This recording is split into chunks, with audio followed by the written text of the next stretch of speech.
Amen. Merci au Seigneur Jésus. Vous pouvez reprendre place. Nous allons et nous continuons notre culte et nous allons prendre le temps de nous tenir devant la parole de Dieu. Nous allons prendre le temps tout simplement d'entendre encore ce que le Seigneur a à nous donner, à nous partager. Vous savez, depuis la semaine dernière, on a entamé un voyage. Je vous ai invité à venir avec moi à Ninive. Alors non pas que nous allions visiter cette ville de Ninive, mais nous allons considérer ce voyage, on va le dire comme ça, qu'a pu faire Jonas pour aller jusqu'à Ninive et tout ce qui a pu se passer. Et déjà la semaine dernière, et je veux faire un retour, je vais encore m'excuser auprès de ceux qui étaient par Zoom puisqu'ils n'ont pas pu entendre la prédication. Donc je vais en faire un petit résumé un peu rapide, mais juste pour que tout le monde soit à niveau. La semaine dernière, nous avons vu que le problème de Jonas, c'est qu'il s'oppose à la parole de Dieu. Le livre de Jonas commence avec cette phrase qui est tellement belle. La parole de l'Éternel fut adressée à Jonas, fils d'Amithaï, en ces mots. Elle commence par Dieu qui lui parle, elle commence par Dieu qui se révèle, elle commence par Dieu qui donne et qui dicte sa volonté. Malheureusement, lorsqu'on lit le livre de Jonas, et notamment ce chapitre 1er, on se rend compte que Jonas ne va pas suivre cette volonté. Et je l'avais dit, et je tiens à le redire encore, lorsque, comme Jonas, on est un mauvais disciple, c'est-à-dire qu'on ne se soumet pas à la volonté de Dieu, on va toujours trouver des circonstances favorables qui vont pouvoir nous amener à nous soustraire à la volonté de Dieu, à sortir de la volonté de Dieu, à sortir même de la présence de Dieu. Et c'est exactement ce que va faire Jonas. Au début, Jonas va déjà chercher une porte de sortie à la parole de Dieu. Vous savez, Dieu a dit, mais va se demander si c'est vraiment ce que Dieu a dit. Vous connaissez ce passage avec Adam et Ève, et le diable qui vient susurrer à l'oreille d'Ève. Mais Dieu a-t-il réellement dit? Et là, Jonas est comme celui qui, même s'il sait que Dieu a dit tu iras à Ninive, il est en train de se dire oui, mais j'ai pas envie d'aller à Ninive. Est-ce que c'est vraiment ce que tu veux, Dieu? Et là, en imaginant, je lui ai dit, pensez à Jonas qui descend, qui se dit, hop, comme par hasard, je ne trouve qu'un seul bateau, et ce bateau, il va à Tarsis, alors c'est sûrement la volonté de Dieu, et je m'en vais, je prends ce bateau pour aller dans la direction de Tarsis, parce que des fois, les circonstances de notre vie peuvent nous amener à croire que Dieu est avec nous, que Dieu nous bénit et que Dieu nous conduit. Mais quand Dieu a parlé, Dieu ne revient pas sur sa parole. Ce qu'il a dit, c'est ce que nous devons faire. Même si les circonstances de notre vie peuvent nous amener à croire que... Et j'avais même été jusqu'à dire que Jonas est celui qui va être comme dans une certaine paix, puisque dans le bateau, il va s'endormir. Et nous, on peut aussi être en paix, ou en tout cas avoir l'impression d'être en paix, mais tout simplement parce qu'on fait ce qu'on a envie. On n'est plus là en conflit. Notre chair est apaisée parce qu'elle n'est plus en conflit avec Dieu. On est en train de faire notre propre volonté. Et quand on fait notre propre volonté, eh ben on va s'endormir. On ne va plus être réceptif à tout ce qui se passe autour de nous. C'est exactement ce qui s'est passé pour Jonas. Il est descendu au fond du bateau, il ne voulait plus entendre tout le tumulte, il ne voulait plus entendre la tempête, il ne voulait plus entendre les marins qui le questionnaient, et lui, il a été dormir. Mais le problème, c'est que lorsqu'on emprunte ce chemin, chercher une porte de sortie, être insensible à la voix de Dieu, on finit par atteindre et arriver à la destination qui est de mourir. Parce que c'est là ce que Jonas voulait. Jonas va dire, mais jetez-moi par-dessus bord et la mer se calmera. Et je le disais la semaine dernière, on pourrait croire que c'est noble de sa part, on pourrait tout simplement dire, mais quel homme, il est prêt à se sacrifier pour les autres. Mais ce n'est pas la bonne attitude qu'il aurait dû avoir. La bonne attitude aurait été de faire comme les marins, de reconnaître son tort, de confesser ses péchés et d'offrir des sacrifices comme eux-mêmes vont le faire. Et Dieu aurait été tout aussi sensible à cela. Mais Jonas est en train de dire, je préfère mourir que de faire la volonté de Dieu. Je préfère mourir que d'aller là où Dieu veut que j'aille. Je préfère mourir que d'obéir à Dieu. Alors jetez-moi par-dessus bord. Et ainsi, Jonas est tombé dans l'eau. Mais vous le savez, Dieu avait d'autres plans pour Jonas. Alors que Jonas, lui, voulait mourir, alors que Jonas, lui, pensait mettre fin à sa vie et ne plus entendre parler de Dieu, Dieu, lui, avait autre chose et voulait autre chose pour lui. Et nous allons maintenant lire Jonas au chapitre 2. Et nous allons comprendre ce que Dieu avait pour lui et ce qui s'est passé dans la suite. Jonas au chapitre 2. Si vous avez trouvé, nous lisons. Il nous est dit, l'Éternel fit venir un grand poisson, ou alors on pourrait commencer juste avant, verset 15, chapitre 1, verset 15. Puis ils prirent Jonas, c'est-à-dire les marins, et le jetèrent dans la mer, et la fureur de la mer s'apaisa, Ces hommes furent saisis d'une grande crainte de l'Éternel, et ils offrirent un sacrifice à l'Éternel et firent des vœux. L'Éternel fit venir un grand poisson pour engloutir Jonas. Et Jonas fut dans le ventre du poisson 3 jours et 3 nuits. Jonas, dans le ventre du poisson, pria l'Éternel son Dieu. Il dit, dans ma détresse, j'ai invoqué l'Éternel et il m'a exaucé. Du sein du séjour des morts, j'ai crié et tu as entendu ma voix. Tu m'as jeté dans l'abîme et dans le cœur de la mer et les courants d'eau m'ont environné. Toutes tes vagues et tous tes flots ont passé sur moi. Je disais, je suis chassé loin de ton regard. mais je verrai encore ton saint temple. Les eaux m'ont couvert jusqu'à m'ôter la vie. L'abîme m'a enveloppé. Les roseaux ont entouré ma tête. Je suis descendu jusqu'aux racines des montagnes. Les barres de la terre m'enfermaient pour toujours. Mais tu m'as fait remonter vivant de la fosse, Éternel mon Dieu. Quand mon âme était abattue au-dedans de moi, je me suis souvenu de l'Éternel et ma prière est parvenue jusqu'à toi, dans ton saint temple. Ceux qui s'attachent à de vaines idoles, éloigne d'eux la miséricorde. Pour moi, je t'offrirai des sacrifices avec un cri d'action de grâce. J'accomplirai les vœux que j'ai faits. Le salut vient de l'Éternel. Et verset 11, ce dernier verset.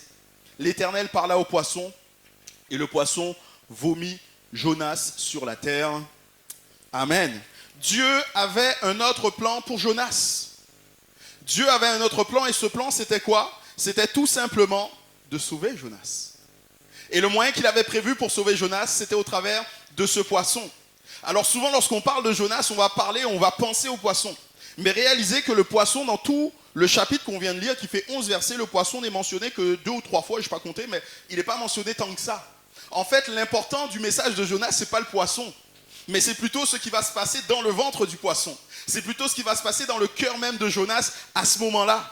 Et c'est exactement ce que nous allons considérer. La tempête s'est calmée.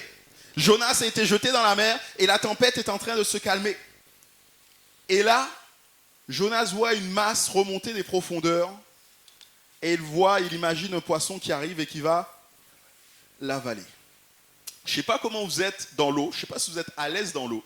Moi, j'aime l'eau, vous le savez, hein, je suis né sur une île, je suis né en Guadeloupe. Depuis tout petit, je vais à la plage, je fais de la chasse sous-marine avec mon père. Et d'ailleurs, je me souviens d'une fois où, avec mon père, il y avait un passeur de passage, et donc il était avec nous, on est parti, mon père l'a invité avec nous, donc on est parti à la chasse sous-marine. Et cet homme, après d'expliquer qu'il était en panique dans l'eau. Il se disait, mais il y a peut-être quelque chose qui va surgir, un requin ou que sais-je encore. Après, il s'est dit quand même, s'il amène ses fils, c'est qu'il doit être tranquille. À moins qu'il soit complètement fou, il ne devrait pas y avoir de danger. Mais il avait quand même cette crainte de se dire, mais il y a peut-être quelque chose qui va se passer, il y a quelque chose qui va se produire. C'est sûr que nous, avec toute l'industrie cinématographique, hein, vous connaissez le film Les Dents de la Mer. Et ce film a forcément traumatisé bon nombre de personnes. Mais Jonas, lui, il n'a pas été à Hollywood, il n'a pas vu le film, il ne connaît pas. Mais je suis sûr que lorsqu'il voit cette masse sombre en train de remonter, il doit se dire, waouh, va y avoir un problème. Il n'est pas en train de se dire, oh, tranquille, c'est le moyen que Dieu a prévu pour moi, c'est ma bouée. Lorsqu'il voit le poisson, il n'est pas en train d'être détendu et de sourire, de se dire, c'est bien, je vais être sauvé. Et quand le poisson s'approche et qu'il est en train d'ouvrir sa gueule, il ne va pas tout simplement rester droit, il va se dire, il faut que j'ai... Non, j'imagine Jonas en pleine inquiétude, j'imagine Jonas en pleine peur, j'imagine Jonas en pleine crainte à ce moment-là. Nous, on connaît la fin et on connaît la suite de l'histoire, donc c'est facile pour nous de se dire, mais non, on reste tranquille. Tu vas rester dans le ventre du poisson et on n'en parle plus. Mais je ne pense pas du tout que lui, il a été dans cet état. Il a eu peur. Et même après avoir été avalé par le poisson, je pense qu'il a dû rester à un moment donné comme dans un état de choc dans ce ventre et de se dire, mais qu'est-ce qui se passe? Il nous faut réaliser que, alors on ne sait pas quel poisson c'est, hein, mais j'ai pris l'exemple d'un cachalot, qui est quand même un poisson assez grand. Un cachalot mâle, adulte, fait à peu près la longueur de la salle. Vous imaginez, hein, la largeur de la salle, pardon. Donc c'est quand même un gros bestiau. Et un oiseau, j'allais dire, un poisson aussi gros peut contenir effectivement un homme. Par contre, si Jonas se retrouve dans le ventre du poisson, il va y avoir des difficultés à vivre certaines choses. Il ne va pas être comme au rite. C'est vrai que Dieu a prévu le poisson pour le sauver, mais il n'est pas là dans un 4 étoiles. Il n'est pas là en train de se la couler douce. Il est estimé que si jamais il est dans le ventre du poisson, eh ben, il va au moins avoir 40 degrés dans le ventre du poisson. La chaleur du poisson, là, tout ce corps-là, va le tenir au chaud, au moins 40 degrés. Après, il nous a dit qu'il n'y a pas de lumière. Enfin, les scientifiques estiment qu'il n'y aura pas de lumière à cet endroit-là. Effectivement, s'il se retrouve dans le ventre du poisson, il n'y a pas de lumière. Il y a un peu de place, parce que les cachalots, quand même, ce sont des cétacés qui mangent des calamars géants qui peuvent faire 5 mètres de long et 250 kilos. Donc, vous imaginez qu'il y a de la place dans l'estomac, mais on n'est pas super à l'aise, quoi. On n'est pas, c'est pas un studio où on a tout ce qu'il faut. Et ensuite, il ne faut pas oublier qu'il va manquer de l'oxygène. Il ne faut pas oublier qu'il va y avoir les sucs gastriques. Enfin voilà, il y a plein de choses qui sont là, qui sont compliquées. Il ne vit pas dans un moment simple. Mais j'aimerais vous nous dire et j'aimerais nous rappeler que le ventre du poisson n'est pas un endroit où il fait bon vivre, ça c'est sûr. Mais par contre, c'est un lieu idéal pour apprendre. C'est un lieu idéal pour comprendre. C'est un lieu idéal pour réfléchir. Et c'est exactement ce que va connaître Jonas. Des fois, dans notre vie, il faut des crises. Il faut des crises pour nous amener à grandir, pour nous amener à avancer, pour nous amener à changer certaines choses. Si ces crises ne sont pas là, on va continuer comme si de rien n'était. Les crises, les situations difficiles ne sont pas des endroits qu'on aime, ne sont pas des endroits où il fait bon vivre, mais ce sont des endroits où on apprend, où on comprend et où on se laisse conduire par Dieu. Et tout comme Dieu a conduit ce grand poisson afin d'avaler Jonas, je pense que des fois Dieu conduit nos vies dans des situations difficiles. Dieu conduit nos vies dans des crises, mais nous ne sommes jamais abandonnés dans ces crises. Nous ne sommes jamais abandonnés. Et dans la crise que Jonas a connue, il y a certaines choses qui m'ont frappé, il y a certaines choses qui m'ont interpellé que je voudrais partager avec vous. La première de ces choses, nous lisons au verset 2, il nous est dit « Jonas, dans le ventre du poisson, pria. » Jonas, dans le ventre du poisson, pria. Parfois, la pire des choses qui peut nous arriver, c'est ce dont nous avons besoin. Parfois, la pire des choses, celle qu'on craint, c'est ce qui doit nous arriver. Jonas, là, est en train de connaître la pire chose de sa vie, j'en suis sûr. Il connaît l'épreuve la plus difficile qu'il n'ait jamais connue, et certainement qu'il ne connaîtra jamais. Mais cette chose était indispensable pour lui dans sa vie à ce moment-là. Parce que cela va le conduire à avoir une bonne attitude. Jonas, dans le ventre du poisson, pria. Cela peut paraître étrange, mais il nous faut réaliser que des fois, quand on est dans un certain confort, lorsque on ne manque de rien, on arrive à oublier Dieu. Je crois que c'est dans le livre des Proverbes, il nous est dit, il y a ce passage qui dit, mais ne me donne pas de richesse, de peur que dans l'abondance, je dis, mais qui est Dieu? Oui, quand tout va bien, on ne se soucie pas de Dieu. Je le vois, je suis souvent en contact avec certaines personnes qui, à un moment donné, parce que les choses vont mal dans leur vie, se tournent vers Dieu. Et arrivent et prennent contact avec moi encore pendant le confinement. Il y a des personnes avec qui j'étais en contact parce qu'il y avait des choses qui étaient compliquées, qui se passaient, qui étaient difficiles dans leur vie. Et là, à ce moment-là, on cherche Dieu. On s'interroge de qui est Dieu. On se dit, mais il a peut-être quelque chose pour moi, je peux faire quelque chose. Mais quand tout va bien, quand on a la santé, quand la famille, ça va, quand on a les moyens financiers, quand tout va bien, on est capable d'oublier Dieu. Pour Jonas, la situation qu'il vit est ce qui l'a conduit à appeler Dieu. Il dira au verset 3, « Dans ma détresse, j'ai invoqué l'Éternel et il m'a exaucé. » Dans ma détresse, j'ai invoqué l'Éternel. Dans ma détresse, c'est ça qui l'a conduit, c'est ça qui a été le moteur pour l'amener à crier à Dieu, parce qu'il était dans la détresse. Pourtant, on l'a vu, c'est pas que Dieu ne voulait pas lui parler. Dieu a cherché à lui parler. Dieu déjà lui a parlé, il lui a dit, écoute, tu iras à Ninive et tu lui donneras un message. Lui choisit de faire autrement. Alors Dieu va envoyer la tempête pour l'interpeller, pour dire, hé, Jonas, je suis en train de te parler là, tu es sur la mauvaise route, tu fais quelque chose qui ne va pas. Et lui, il choisit de ne pas entendre. Il va se coucher, il va s'endormir. Les marins, eux aussi, sont conscients que quelque chose ne va pas. Eux, ils réalisent que cette tempête n'est pas normale, que cette tempête vient de Dieu. Et ils vont l'interroger, ils vont lui dire, mais qui es-tu ? Où vas-tu? Quelles sont tes affaires? Et même là encore, Jonas est celui qui veut résister. Même là encore, Jonas est celui qui ne veut pas parler à Dieu. Il va s'endurcir. Mais Dieu sait nous parler même lorsqu'on endurcit nos cœurs. Dieu est capable de se révéler à nous même lorsque nous sommes dans l'obstination la plus dure et la plus totale.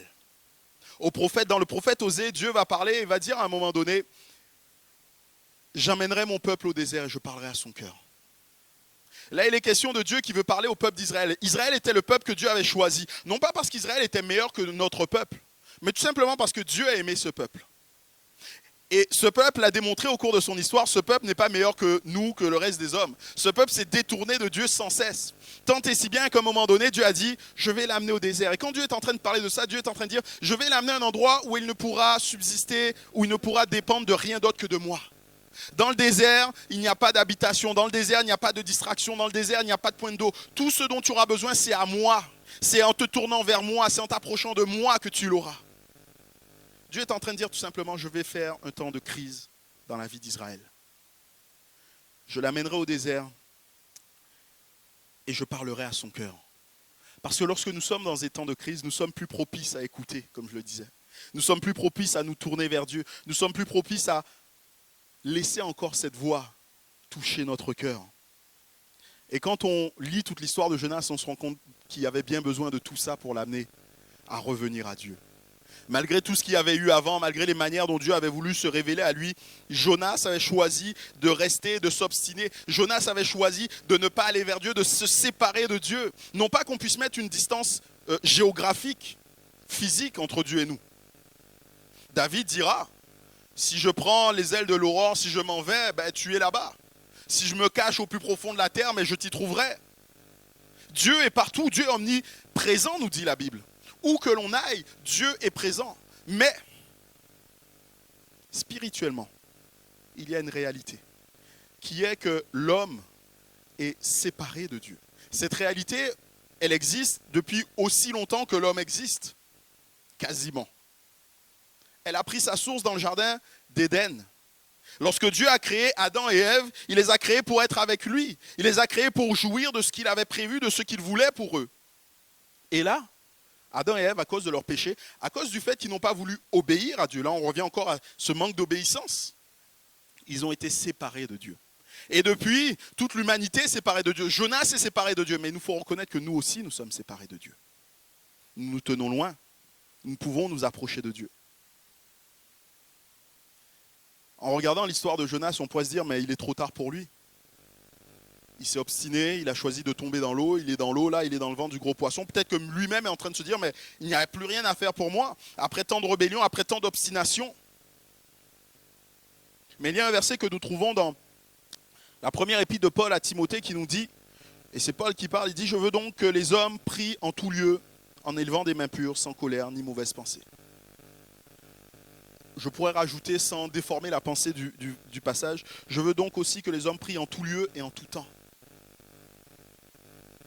Pourquoi ? Parce qu'il est toujours possible de revenir à Dieu. Et c'est la première chose qui m'a frappé dans ce texte concernant Jonas, concernant cette crise qu'il vit. Jonas dans le ventre du poisson, Jonas dans sa crise pria. Jonas, à cause de sa crise, est amené à crier à Dieu. Jonas, à cause de sa crise, est amené à se tourner vers Dieu. Et ce qui est beau, c'est que Dieu nous accueille lorsque nous nous tournons vers lui. C'est que Dieu nous accueille lorsque nous revenons à lui. Qu'importe nos rébellions passées, qu'importe notre obstination, qu'importe ce que nous avons pu faire, il est celui qui répond présent. Nous nous tournons, nous appelons à lui et il répond présent. Ainsi, Jonas a prié l'Éternel, son Dieu. Nous l'avons lu. Il a prié l'Éternel, son Dieu. On pourrait dire, c'est étonnant, jusqu'à maintenant, Jonas n'a pas fait trop, ou n'a pas donné l'impression d'être vraiment un disciple de Jésus, ou en tout cas un disciple de Dieu. Il a plutôt été celui qui était un rebelle. Son attitude était plutôt celle d'un rebelle.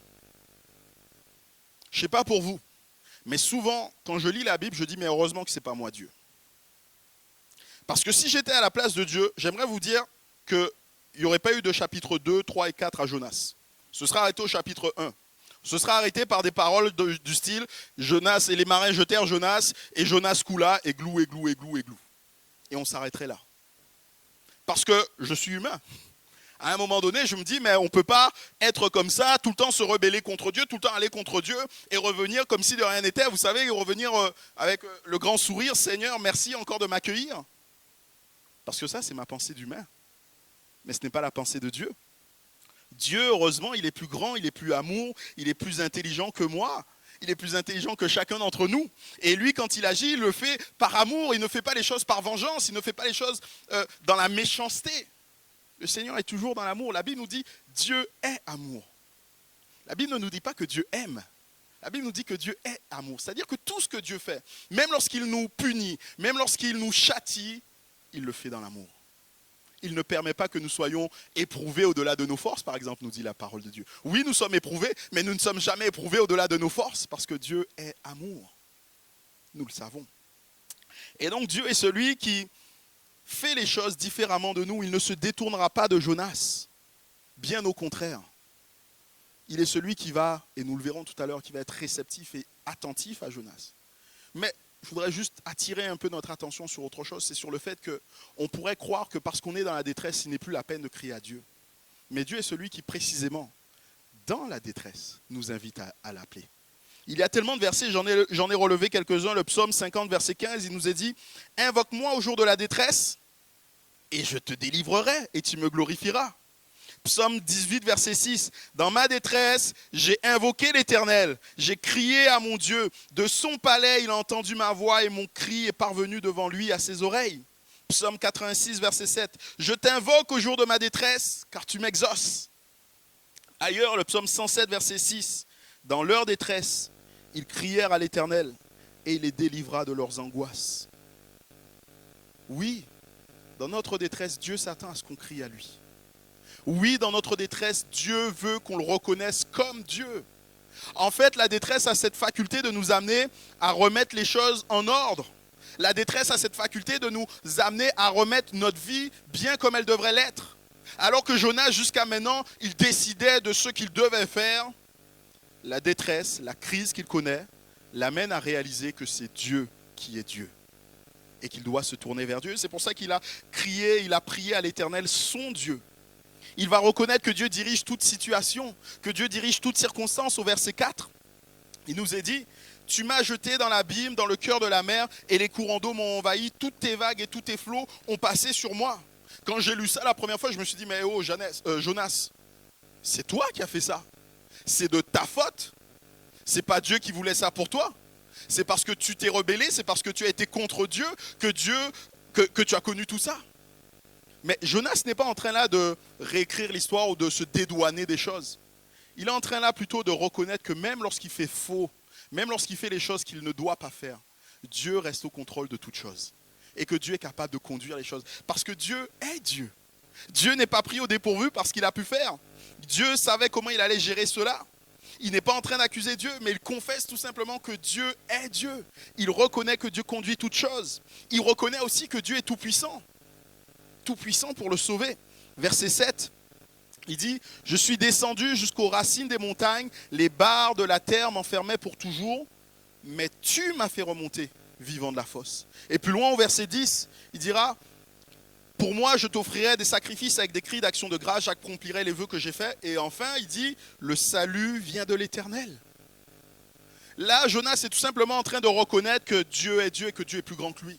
Dieu est celui qui est capable de le sauver. Lui n'en est pas capable. Lui ne peut pas le faire. Lui ne sait pas comment le faire. Mais Dieu, lui, est tout puissant. Et Dieu, lui, a la solution. Et Dieu, lui, sait comment il va le faire. Et sait comment il va faire les choses.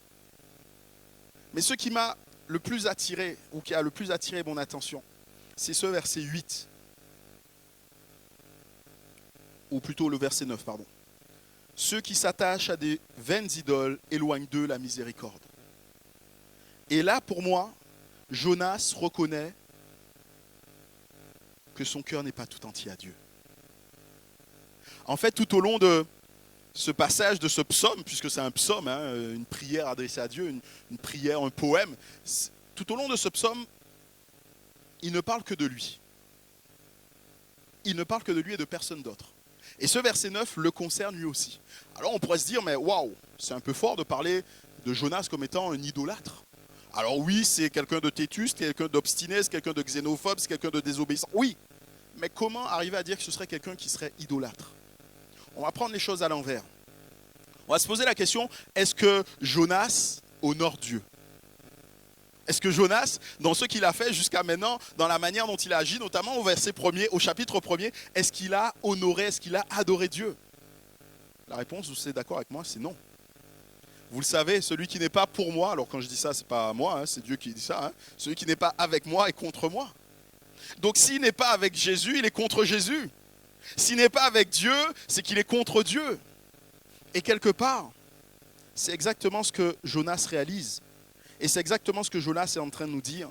C'est que toute forme de désobéissance, toute forme de rébellion dans notre vie, c'est comparable à de l'idolâtrie. Dieu a fait de nous des adorateurs. Dieu a fait de chaque être humain des adorateurs. Et il nous a fait ainsi afin que nous puissions le louer, l'adorer. Mais si on choisit de ne pas le louer, de ne pas l'adorer, si on choisit de ne pas le servir, alors on va louer, adorer, servir quelqu'un d'autre. Lorsque je refuse de faire la volonté de Dieu, pour une raison ou pour une autre, je mets cette raison à la place de Dieu dans ma vie. Quand je refuse d'obéir à Dieu pour une raison ou une autre, je mets cette raison à la place de Dieu dans ma vie.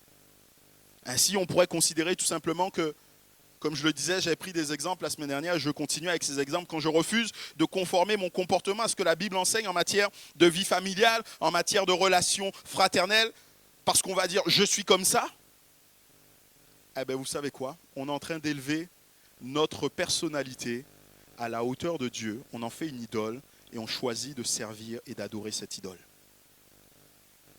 Lorsque on choisit de ne pas conformer sa vie aux standards bibliques, moraux, parce qu'on va se dire, mais il faut vivre avec son temps, eh bien on va élever la pensée de ce siècle, la pensée de ce monde, l'intelligence des hommes à la hauteur d'une divinité. On va en faire une idole et on va adorer Dieu. Et on va adorer cette divinité et on ne va pas adorer Dieu. Quand on refuse de vivre des expériences spirituelles que la Bible nous demande, parce que des fois on peut craindre le regard des autres, on va élever les autres et leur approbation comme une idole, plutôt que Dieu. Et on va servir cette idole. Nous devons comprendre et réaliser que lorsque je refuse de faire la volonté de Dieu pour une raison ou une autre, je mets cette raison à la place de Dieu dans ma vie. Jonas a prié dans la crise. Il a prié son Dieu dans la crise. Et dans la crise, Dieu a entendu Jonas. Dieu a entendu Jonas. Dieu peut nous entendre partout où nous sommes. Qu'importe le lieu où nous nous trouvons, Dieu est capable de nous entendre. Et le verset 11 en est la démonstration. L'Éternel parla au poisson et le poisson vomit Jonas sur la terre. Après tout ce qu'il a dit, après tout ce qu'il a exprimé, le verset 11 vient là comme une conclusion. L'Éternel parla au poisson et le poisson vomit Jonas sur la terre. Là où vous êtes seul, sachez et comprenez que le Seigneur est présent avec vous. Dans nos situations difficiles, dans nos crises, on peut avoir l'impression qu'on est seul, on peut même avoir l'impression qu'on ne va pas s'en sortir. Imaginons et repensons à ce qu'a vécu Jonas. Jonas a été jeté dans l'eau. Dans l'eau, il va dire, j'étais continuellement assailli par tes flots, je crois qu'il dit au verset 4. Tu m'as jeté dans l'abîme et dans le cœur de la mer, et les courants d'eau m'ont environné, toutes tes vagues et tous tes flots ont passé sur moi. En fait, il est en train de dire qu'à chaque fois qu'il sortait la tête de l'eau, il y avait une nouvelle vague qui venait et il était encore sous l'eau. Et il n'avait pas encore sorti la tête de l'eau qu'une nouvelle vague venait et l'enfonçait encore davantage. Et là, il était en train de couler. Il n'avait aucun espoir de s'en sortir. Au verset 6, les eaux m'ont couvert jusqu'à m'ôter la vie. Pour lui, c'est fini.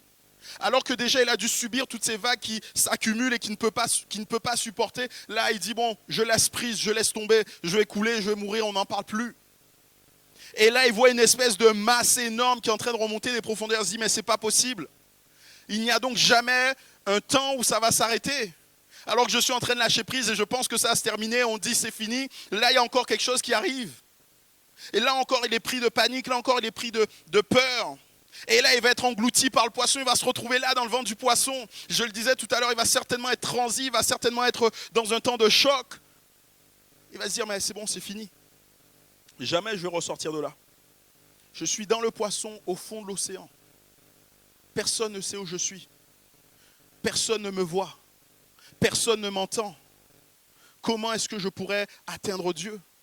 Comment est-ce que quelqu'un pourrait être avec moi? On peut avoir cette impression comme Jonas, que là où nous sommes seuls. Jonas est dans le ventre du poisson. Alors tout à l'heure, j'ai parlé des cachalots. J'ai lu un peu sur les cachalots, mais les cachalots peuvent descendre jusqu'à 3000 mètres sous l'eau, 3 kilomètres pour aller chasser. Vous imaginez s'il est dans le ventre d'un poisson qui va descendre si profondément, je ne sais pas si la Méditerranée est aussi profonde, mais bon, imaginons 3 kilomètres d'eau au-dessus de sa tête. 3 kilomètres à faire à pied déjà, c'est long. Mais alors à faire en nageant, je ne vous raconte pas la catastrophe. 3 kilomètres et il est là dans le ventre de ce poisson, il a l'impression qu'il est seul au monde. Que là où il est, personne ne le connaît. Que là où il est, personne ne peut l'entendre. Que là où il est, personne ne sait qu'il est là. Combien de fois, lorsque nous passons par des moments de crise, on peut avoir cette impression, et j'en parle souvent avec certaines personnes qui me disent, mais j'ai l'impression que mes prières ne dépassent pas le plafond. J'ai l'impression que je suis seul là. Dieu ne m'entend pas, Dieu n'est pas là, Dieu n'est pas présent pour me faire du bien. Rien n'est moins vrai, mes bien-aimés. C'est complètement faux.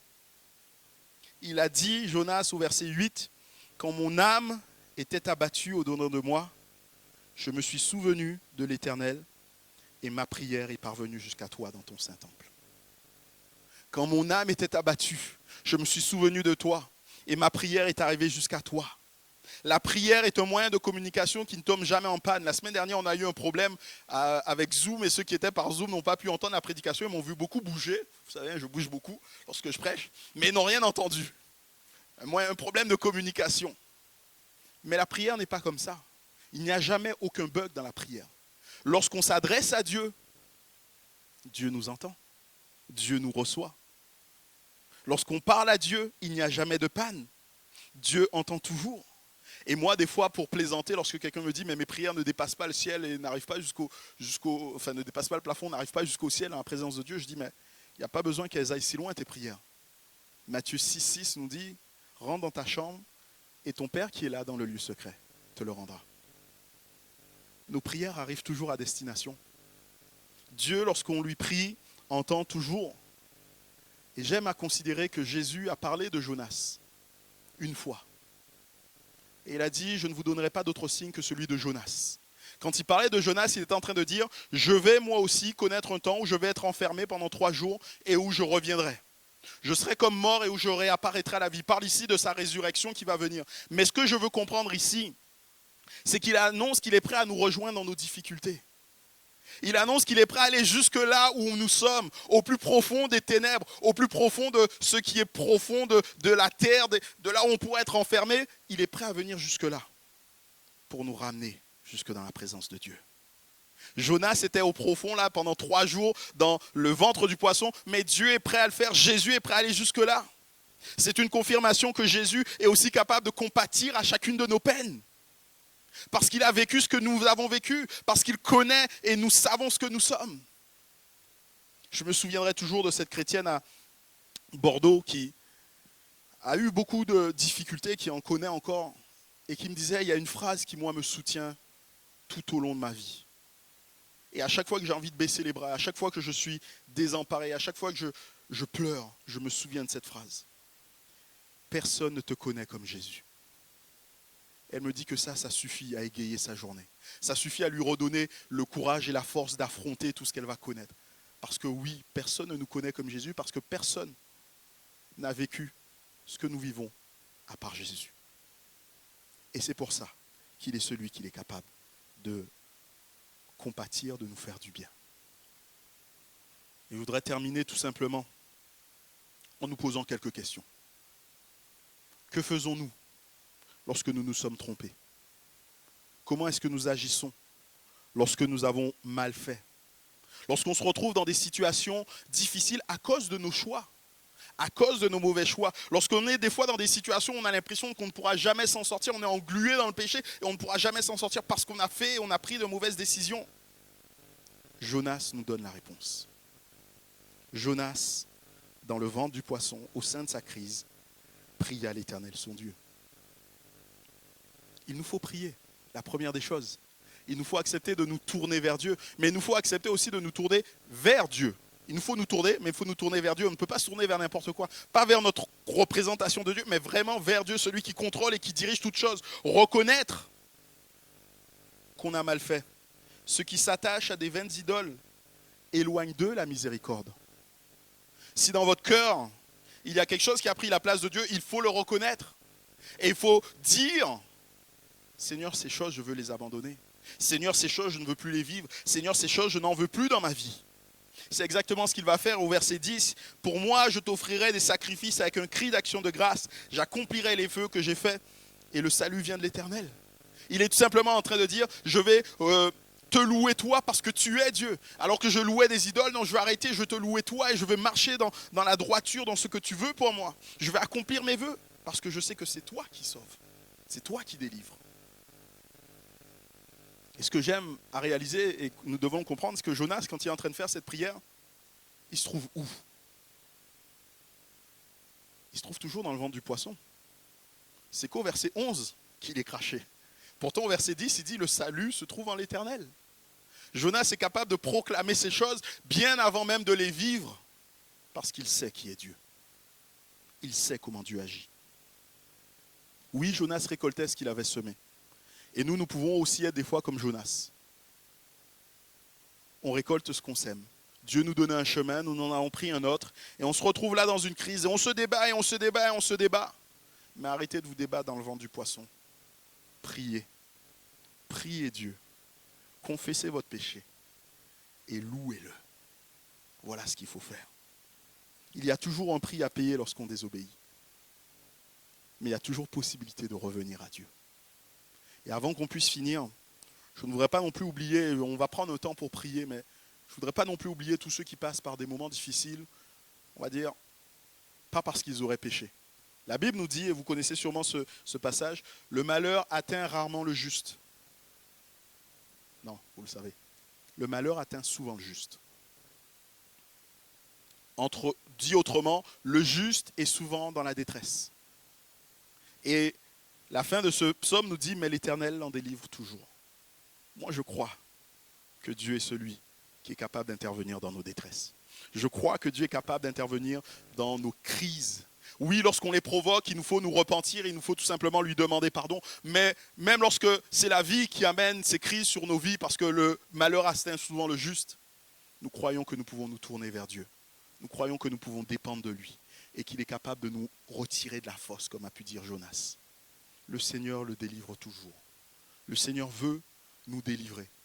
Le but du Seigneur, ce n'est pas de nous laisser dans ce temps de crise. Le peuple d'Israël a passé du temps dans le désert, mais non pas parce que Dieu voulait qu'ils passent du temps dans le désert, mais parce que c'était nécessaire pour qu'ils comprennent certaines choses. Et quand ils les ont compris, le Seigneur a dit, mais on va passer à autre chose maintenant. Quel que soit le temps que vous connaissez, quelle que soit la raison qui vous a amené à vivre ce temps de crise, j'aimerais vous dire que Dieu n'est pas celui qui veut vous accabler, mais Dieu est celui qui veut vous bénir. Le malheur atteint souvent le juste, mais l'Éternel en délivre toujours. Alors on va tout simplement, en terminant, prier le Seigneur. Et je voudrais vous inviter à vous lever avec moi. Et je voudrais vous inviter à prier dans vos cœurs. Là où vous êtes, pour ce que vous connaissez comme situation, pour cette détresse peut-être que vous connaissez. Je vais prier pour vous et c'est une bonne chose, merci Seigneur. Mais c'est Jonas qui, du ventre du poisson, a crié à l'Éternel. C'est Jonas qui, du ventre du poisson, a invoqué son Dieu. Dieu dira, invoque-moi et je te répondrai. Et je vous invite à faire cette expérience avec Dieu, à croire qu'il est celui qui est encore capable de répondre à votre prière. Nous courbons la tête. Seigneur, nous voulons te remercier pour ta parole.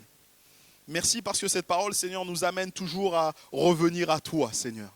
Merci pour cet exemple de Jonas qui a su se repentir alors qu'il était dans ces temps de crise, qui a su revenir en lui-même, qui a su comprendre que tu l'interpellais, Jésus, et qui a fait cette déclaration si belle.